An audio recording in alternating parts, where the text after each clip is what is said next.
আজি মোৰ তিনিটা বিষয়। এটা হৈছে অশোক চক্ৰ, আনটো হৈছে বিজুলী বিদ্যুৎ বিভাগ আৰু আনটো হৈছে মানৱতা। মানুহৰ মানৱতা এইখিনিতেই নেকি? মানৱতা সামাজিক মাধ্যমত, আন ক'তো নহয়। আচলতে এতিয়া আমাৰ বিশিষ্ট শিল্পী, সকলোৰে শ্ৰদ্ধাৰ, সকলোৰে মৰমৰ ৰমেন বৰুৱাৰ আপডেট কি? ৰমেন বৰুৱাৰ আপডেট এতিয়া কাৰো হাতত নাই। কোনেও নাজানে শ্ৰদ্ধাৰ ৰমেন বৰুৱাদেৱ এতিয়া ক'ত আছে বা কি হ'ল। এটা বাতৰি ওলাইছিল, ৰমেন বৰুৱা নিৰুদ্দেশ হৈছে।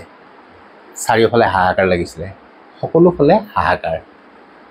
আৰক্ষী প্ৰশাসন নামি পৰিল, চৰকাৰ পৰিল, জনসাধাৰণেও লাগি গ'ল ৰমেন বৰুৱাদেৱক বিচাৰ খোচাৰ কৰাত। আৰক্ষীৰ ফালৰ পৰা জনা গ'ল ব্ৰহ্মপুত্ৰৰ হাইকোৰ্ট, আমাৰ যিখন গুৱাহাটীৰ হাইকোৰ্ট আছে, সেই হাইকোৰ্টৰ কাষেদি এটা ৰাস্তা আছে, সেই ৰাস্তা দি ব্ৰহ্মপুত্ৰ নদীলৈ যোৱা তেওঁলোকে এখন ফটো সংগ্ৰহ কৰিলে CCTVত। যোৱাটোহে দেখিলে, অহাটো দেখা নাই। সেইবাবে সকলোৰে সন্দেহ হ'ল ৰমেন বৰুৱাদেৱে ব্ৰহ্মপুত্ৰৰ সহায় ল'লে নেকি? সহায় ল'লে নেকি বুলি ক'লে সকলোৱে বুজিছেই, মই বিতংকে ভাঙি ক'ব বিচৰা নাই। সকলোৱে ভাবিলে, মানে প্ৰশাসনে ভাবিলে, যিহেতুকে ৰমেন বৰুৱাদেৱ এই ৰাস্তাটোদি গৈছিল, ব্ৰহ্মপুত্ৰ নদীৰ ফালে গৈছিলে আৰু মোবাইল আছিলে, মোবাইল লোকেশ্যন সেইখিনিতে শেষ হৈছে, গতিকে সকলোৱে ব্ৰহ্মপুত্ৰত সন্ধানত নামি গ'ল, ব্ৰহ্মপুত্ৰ নদীত সন্ধানত নামি গ'ল। জানোচা ভগৱানে নকৰক ৰমেন বৰুৱাদেৱে ব্ৰহ্মপুত্ৰৰ সহায় ল'লে নেকি, ব্ৰহ্মপুত্ৰৰ বুকুৰ সহায় ল'লে নেকি। কিন্তু আজি বহুদিন হ'ল ৰমেন বৰুৱাদেৱৰ কোনো সুমূত্ৰ দেখিবলৈ পোৱা নগ'ল। সকলোৱে শোক উজাৰিলে, বহুতে কবিতা লিখিলে, ৰমেন বৰুৱাদেৱৰ নামত কবিতা লিখিলে, বহুতে ৰমেন বৰুৱাক ঘূৰি অহাটো বিচাৰিলে, এতিয়াও বিচাৰি আছে। কিন্তু সেই দুটা দিনত যিমান হাহাকাৰৰ সৃষ্টি হ'ল, এতিয়া সেইবোৰ কমি গ'ল। এয়েই মানৱতা, এই মানুহৰ মৰম, দুদিনীয়া মৰম। মাত্ৰ দুদিনতে ৰমেন বৰুৱা এতিয়াতো নিৰুদ্দেশটো হৈছেই, এতিয়া আমাৰ সকলোৰে মনৰ পৰাও আঁতৰ হৈ গৈছে ৰমেন বৰুৱাদেৱ। এয়েই মানুহৰ মানৱতা। জ্যেষ্ঠ সাংবাদিক এজনে এই প্ৰসংগক লৈ গোটেই পৰিয়ালটোক নাঙঠে কৰি দিলে। অকল এজনে নহয়, আৰু আছিলে 2-3জনমান, তেওঁলোকে পূৰা পৰিয়ালটোক নাঙঠ কৰি দিলে। গোটেই পৰিয়ালৰ ভিতৰুৱা কথাবোৰ ৰাজহুৱা কৰি সাংবাদিকতা ধ্বংস কৰি দিলে।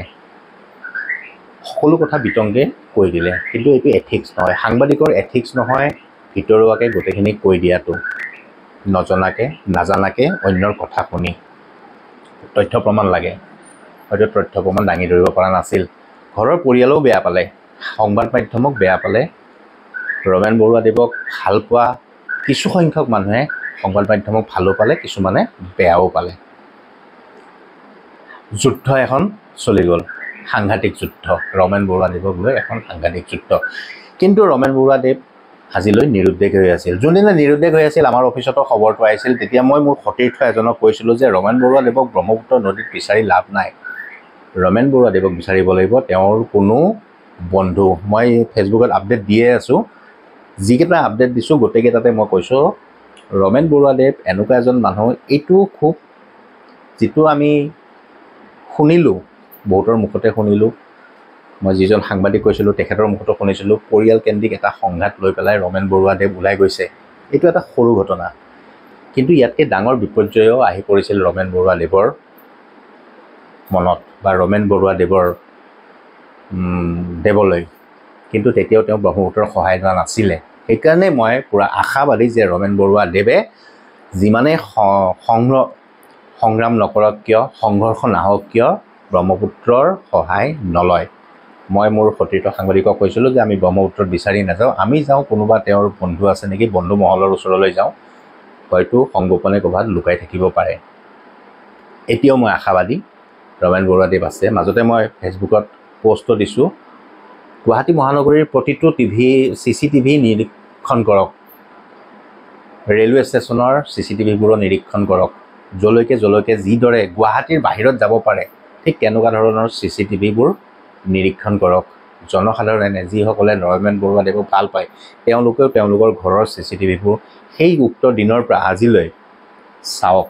ৰমেন বৰুৱাদেৱক নিশ্চয় ক'ৰবাত দেখিব। গুৱাহাটীতে নহয়, এতিয়া অভিযান হয়তো সমাপ্ত কৰিছে, কিন্তু কৰি আছে যদিও মই নাজানো, কিন্তু এতিয়ালৈ কোনো যিহেতু খবৰ নাই, গতিকে মই ভাবিছোঁ অভিযান সমাপ্ত কৰিছে। আৰু ভগৱানে নকৰক, আৰু ভগৱানে নকৰেও ৰমেন বৰুৱাদেৱ ব্ৰহ্মপুত্ৰৰ সহায় ল'ব বুলি, কিন্তু যিটো মানে চৰ্চা চলি আছিলে, এটা কথা ক'ব পাৰোঁ যে কোনোবা এজন লোক যদি ব্ৰহ্মপুত্ৰ নদীত জাপ দিয়ে হয়তো 3 দিন, খুব বেছিকৈ বেছি 4 দিনৰ পিছত ডেড বডিটো ওলাই আহিব। কিন্তু আজি বহুদিন হ'ল এতিয়াও তেনেকুৱা ধৰণৰ কোনো ডেড বডি আমি দেখিবলৈ পোৱা নাই বা কোনো খবৰো অহা নাই। গতিকে একেবাৰে নিশ্চিত 101% নিশ্চিত ৰমেন বৰুৱাদেৱে ব্ৰহ্মপুত্ৰৰ সহায় লোৱা নাই। তেখেতে ভালে কুশলে আছে, ক'ৰবাত সংগোপনে ৰৈ আছে, হয়তো আমাৰ মাজলৈ খুব সোনকালে ঘূৰি আহিব। আৰু সেইটোৱে কামনা কৰোঁ, ভগৱানৰ ওচৰত প্ৰাৰ্থনা কৰোঁ ৰমেন বৰুৱাদেৱ সুস্থ শৰীৰে আমাৰ মাজত আকৌ ঘূৰি আহক আৰু সেনেকুৱা সুন্দৰ সুন্দৰ গীত গাওক আমাৰ মন জোৰাকে। এয়া হৈছে মানুহৰ মানৱতা। খুব দুটা দিন মানুহে মানুহক মনত ৰাখে, তাৰপিছত সকলো পাহৰি যায়। আজি সামাজিক মাধ্যমতেই হওক বা TV চেনেলতেই হওক ক'তো ৰমেন বৰুৱাদেৱৰ কোনো কথা বতৰা নোহোৱা হৈ গ'ল। এয়েই মানুহৰ মানৱতা। দ্বিতীয়তে আহোঁ অশোক চক্ৰ। আমাৰ যিটো অশোক চক্ৰ, যিটো চৰকাৰে ব্যৱহাৰ কৰে, ৰাজপত্ৰিতসকলে ব্যৱহাৰ কৰে, এইটো ৰজাদিনীয়া এটা সম্পদ অশোক চক্ৰ। 3টা সিংহৰে গঠিত এটা অশোক চক্ৰ। এটা সিংহ আমি দেখা নাপাওঁ, 3টা সিংহ দেখা পাওঁ, সেইকাৰণে সকলোৱে 3টা সিংহ থকা বুলি এটা লুকাই থাকে, আৰু সেইটো হৈছে চতুৰ্থ স্তম্ভ বুলি নিজকে দাবী কৰে। যিটো সিংহ লুকাই আছে সেইটো চতুৰ্থ স্তম্ভ বুলি সকলোৱে দাবী কৰে, সংবাদ মাধ্যমেতো কৰে, বাকী সকলোৱে কয় চতুৰ্থ স্তম্ভ লুকাই আছে। 3টা সিংহৰে গঠিত অশোক চক্ৰ, তাৰ তলত অশোক স্তম্ভ, তাৰ তলত এটা অশোক চক্ৰ আছে, আৰু তাতে 24ডাল দণ্ড আছে। কাষতে আছে এটা ষাঁড় গৰু, এটা আছে ঘোঁৰাটো দৌৰি থাকে, ষাঁড় গৰুটো ঠিক তেনেকৈ আছে।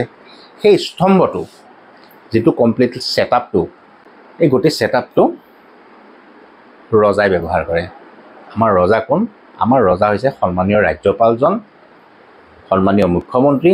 অসম চৰকাৰখন, যিহেতু মই অসমত থাকোঁ গতিকে মই অসম চৰকাৰৰ কথাই কৈছোঁ, অসম চৰকাৰখন আমাৰ ৰজা, আৰু সেই ৰজাসকলে এই অশোক স্তম্ভটো ব্যৱহাৰ কৰে। সংবিধানত লিখা আছে, সংবিধান মতে তেওঁলোকে এইটো ব্যৱহাৰ কৰিব পাৰে, কিন্তু চৰকাৰী কাম কাজত মুখ্যমন্ত্ৰীয়ে চিঠি লিখিব বা কোনো মন্ত্ৰীয়ে লিখিব, তেতিয়া পেডত সেই বস্তুটো থাকে, আৰু বিভিন্ন চৰকাৰী কাগজ পত্ৰত এই অশোক স্তম্ভটো থাকে, অশোক স্তম্ভটো। ঠিক তেনেকৈ বিধানসভা হওক, তাতে অধ্যক্ষজনে যিখন চকীত বহে তাতো অশোক চক্ৰ থাকে, পেডবোৰত অশোক চক্ৰ থাকে। আমাৰ সন্মানীয় ৰাজ্যপালগৰাকীয়ে য'ত বহে তাতো অশোক চক্ৰ থাকে, য'ত চকীখনতো অশোক চক্ৰ থাকে। যিখন গাড়ী তেখেতে ব্যৱহাৰ কৰে, গাড়ীখনৰ সন্মুখতো অশোক চক্ৰ এটা থাকে, সেইটো তেওঁৰ প্ৰাপ্য, তেখেতে সেইটো পাব লাগে। সংবিধানে কয় তেখেতে সন্মানীয় ৰাজ্যপালগৰাকীয়ে এই বস্তুটো পাব লাগে। কিন্তু কথা হ'ল, মই নাজানো, মই আপোনালোকক সুধিছোঁ বা বিজ্ঞজনক সুধিছোঁ, এই অশোক স্তম্ভটো যি সন্মানীয় বস্তু এটা, কাপ প্লেটত কিয়? আপুনি ৰাজভৱনলৈ যাব, ৰাজভৱনত যেতিয়া অতিথিক আপ্যায়ন কৰিব তেতিয়া আপুনি কাপ প্লেটবোৰত মন কৰিব, কাপতো এটা অশোক স্তম্ভ থাকে, প্লেটখনতো এটা অশোক স্তম্ভ থাকে। এই খোৱা খাদ্যত অশোক স্তম্ভটো যুক্তি নে? মই নাজানো বুলি বাৰ কৈ আছোঁ, মই ইয়াৰ বিষয়ে একেবাৰেই নাজানো। বিজ্ঞজনক মই সুধিছোঁ, এইটো ভাল হৈছেনে? যিটো অশোক স্তম্ভ আমি সন্মান কৰোঁ, ৰজাঘৰীয়াই সন্মান কৰে, সেই অশোক স্তম্ভটো এনেকৈ খোৱা খাদ্য প্লেটত বা কাপত দিয়াটো ভাল হৈছে জানো? মই নাজানো, যদি ভাল হৈছে ৰাইজে ক'ব, বিজ্ঞসকলে যাব যে এনেকৈ পাৰে। কিন্তু মই ভাবোঁ যিটো বস্তু আমি সন্মান কৰোঁ, সেই সন্মানীয় বস্তু এটা এনেদৰে পেলাব নোৱাৰে। এতিয়া খাইছে ঠিকে আছে, আমি হাতত লৈছোঁ, প্লেটখন লৈছোঁ, কাপটো লৈছোঁ, হাতত লৈছোঁ, খাইছোঁ ধুনীয়াকৈ, কিন্তু হোৱাৰ পিছত এইটো আমি পেলাই দিওঁ ডাষ্টবিনত, তাৰ পৰা আকৌ ধোৱা মেলা কৰি দিয়ে, অতি দেখিবলৈ বেয়া লাগে। এগালমান প্লেট পৰি থাকিব, ধুব, কাপ কৰি থাকিব, ধুব, তাতে অশোক স্তম্ভটো ধুই থকা দেখা যায়। গতিকে মই ভাবোঁ এই বস্তুটো একেবাৰে ভাল হোৱা নাই। সন্মানীয় ৰাজ্যপালগৰাকীকতো মই ডাইৰেক্টলি ক'ব নোৱাৰোঁ, কিন্তু মোৰ এই ভিডিঅ'ৰ জৰিয়তে কোনোবাই হয়তো সন্মানীয় ৰাজ্যপাল বা মুখ্যমন্ত্ৰী মহোদয়ক অৱগত কৰাব, এই বস্তুটো হয়তো ভাল হোৱা নাই। তেখেতসকলে হয়তো মন কৰা নাই, কিন্তু মই মন কৰিছোঁ এই বস্তুটো ভাল হোৱা নাই। গতিকে তেওঁলোকক অৱগত কৰাব বুলি মই এই ভিডিঅ'ৰ জৰিয়তে আশাবাদী। ভুল হ'লে ক্ষমা কৰিব। বাৰ বাৰ কৈছোঁ, মোৰ ভুল হ'ব পাৰে, মই নাজানিব পাৰোঁ, মই বিজ্ঞসকলক এই বিষয়টো এৰিছোঁ। যদি মোৰ ভুল হৈছে মোক ক্ষমা কৰিব। তৃতীয়তে আহোঁ আৰু এটা বিষয় লৈ। অকল চৰকাৰী কৰ্মচাৰীসকলেই চোৰ নহয়, জনসাধাৰণৰ চোৰ। মই ফটো দিছোঁ, মই প্ৰত্যেকটো বিষয়তে এখন এখন ফটো দিওঁ। এইখনো ফটো দিছোঁ। এইখন আমাৰ শিলপুখুৰীৰ নৱগ্ৰহ যোৱা পথটোৰ এখন ফটো। ইয়াতে যিবোৰ বেপাৰী বহিছে, সেই বেপাৰীসকলৰ চাওক এটা এটা লাইট দিছে, আৰু এই লাইট বিজুলী ছাপ্লাইটো এই তৎক্ষণাত এই মুহূৰ্তত মোৰ ইয়াৰ অসমীয়া শব্দটো অহা নাই, ছাপ্লাই কৈছোঁ। এই বিদ্যুৎ ছাপ্লাইটো কোনে দিছে? হয়তো কাষৰ বিল্ডিংটোৰ মালিকে এই ছাপ্লাইটো দিছে, কিন্তু নিয়মমতে ঘৰৰ ভিতৰত যিটো বিদ্যুৎ ব্যৱস্থা থাকে তাৰ পৰা কোনো কাৰণতে কানেকশ্যন বাহিৰ কৰি দিব নোৱাৰে। কিন্তু আপুনি এই ফটোত দিয়া মতে সম্পূৰ্ণ নৱগ্ৰহ পথটোত যিবোৰ ফুটপাথত বেপাৰী বহিছে, সকলো বেপাৰীৰ সন্মুখতে এটা এটা লাইট চাওক, আৰু সেই লাইটৰ কানেকশ্যনটো পিছফালৰ ঘৰটোৰ পৰা আহিছে। মানে মই ক'ব বিচাৰিছোঁ, নৱগ্ৰহ এই পথটোত যিমান মানুহ আছে সকলোৱে বিদ্যুৎ চুৰ কৰি এনেকৈ বেচি আছে। গতিকে এই ভিডিঅ'ৰ জৰিয়তে মই চৰকাৰক দেখুৱাব বিচাৰিছোঁ মানুহ বিদ্যুৎ কেনেকৈ চুৰ কৰি আছে। এইটো এটা চুৰ বুলিয়ে ক'ম। আৰু চতুৰ্থতে বিষয় একেইটা, এই ফটো একেইখনে, যিহেতুকে এতিয়া ব্যস্ত অঞ্চল হৈ গৈছে, এই নৱগ্ৰহ পথটো এটা ব্যস্ত অঞ্চল। মই ভিডিঅ' দিছোঁ, তাতে চাওক কিমান ব্যস্ত হৈ থাকে। বাইক আহে, পাৰ্কিং কৰি থৈ দিয়ে, গাড়ীবোৰ দুইফালেদি অহা যোৱা কৰে। দুইফালে কিন্তু পাৰ্কিঙো আছে, আৰু দুইফালে ফুটপাথত এতিয়া বেপাৰীসকলো বহিছে। তাৰ ফলত গোটেই অঞ্চলখিনি একেবাৰে জাম হৈ যায়, আৰু এই জামটো গৈ একেবাৰে মেইন ৰাস্তাত জাম হৈ যায়। যিহেতুকে ফুটপাথ বনাইছে, গতিকে ফুটপাথৰ ছাইডত মই এখন ফটো দিছোঁ, এনেকৈ ছাইডত যদি ৰেলিং দি দিয়া যায়, তেতিয়াহ'লে এই বেপাৰীসকল ইয়াতে বহিব নোৱাৰে। বেপাৰীসকলৰ ব্যৱস্থা কৰি দিয়ক। আমাকো লাগিব কেঁচা চব্জি, আলু, পিঁয়াজ আমাকো লাগিব। আমিও বহুত দূৰলৈ যাব নোৱাৰোঁ, আমাক ওচৰতে লাগিব। কিন্তু এনেকুৱা এটা ওচৰত জেগা বিচাৰি দিয়ক, এই বেপাৰীসকল যেন তাতে গুচি যায়। আমি বেপাৰীসকল য'ত থাকে আমি যাবই লাগিব। 100 মিটাৰ দূৰত হ'লেও যাব লাগিব, 200 মিটাৰ দূৰত হ'লেও যাব লাগিব, 1 কিলোমিটাৰ দূৰত যদি বেপাৰীসকল থাকে তাতে আমি যাবই লাগিব, যিহেতু আমাক সেইবোৰ আৱশ্যক। গতিকে বেপাৰীসকলক ব্যৱস্থা কৰি দিয়ক, এই জেগাৰ পৰা উঠাই দিয়ক, ইয়াতে ৰেলিং দি দিয়ক। ৰেলিং দিলে বেপাৰীসকল তাতে বহিব নোৱাৰিব, আৰু যান জঁটৰো সমস্যা নোহোৱা হৈ যাব। আমাৰ কাষতে আছে নৱগ্ৰহ শ্মশানখন। নৱগ্ৰহ শ্মশানখনৰ কাষত যিটো ৰাস্তা আছে, তাতে বেপাৰীসকলক বহাই দিয়ক। তাতে বৰ বেছি যাম জঁট নহ'ব যেন লাগিছে, আৰু বজাৰখন তালৈকে উঠাই লৈ যাওক।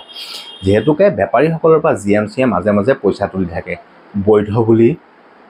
যদি চৰকাৰে পইচা লয় তাৰমানে সেইখন বৈধ, কিন্তু আমি ইয়াতে এনেকৈ বৈধ এখন বজাৰ নিবিচাৰোঁ। গতিকে কথাবোৰ চিন্তা কৰক।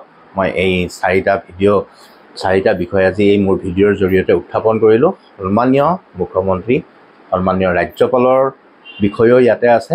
গতিকে যিকোনো প্ৰকাৰে এই ভিডিঅ'টো যেন সকলোকে অৱগত কৰিব পাৰে, তাৰ বাবে আপোনালোকে অলপ মোক সহায় কৰিব পাৰিব। এই ভিডিঅ'টো অলপ শ্বেয়াৰ কৰি দিয়ক। ধন্যবাদ।